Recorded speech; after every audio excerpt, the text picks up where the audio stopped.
Today I'm going to show you how to use some of the basic functions on the ferroli Blue Helix High-Tech. First, I'm going to do the temperatures. You press plus to increase the central heating temperature, minus to decrease the central heating temperature. If you press the back button, it will go back to the original screen.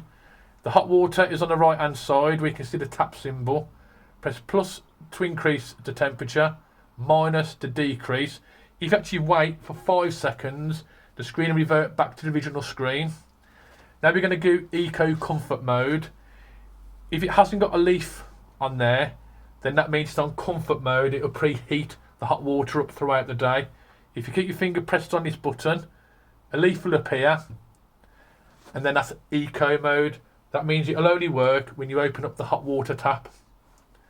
If you want to make it disappear, press your button, it will disappear, and now it's on comfort mode again. Now we're going to use the function of this button. Press it once and everything goes off. So you'll have no hot water and no central heating. Press it again.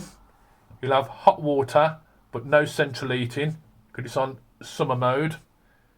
Press it again. You've got hot water and heating and it's on winter mode. That's how you do some of the basic functions on a ferroli Blue Helix High-Tech. If you found this video useful, please like and subscribe. I don't ask for no donations, just quickly like and subscribe.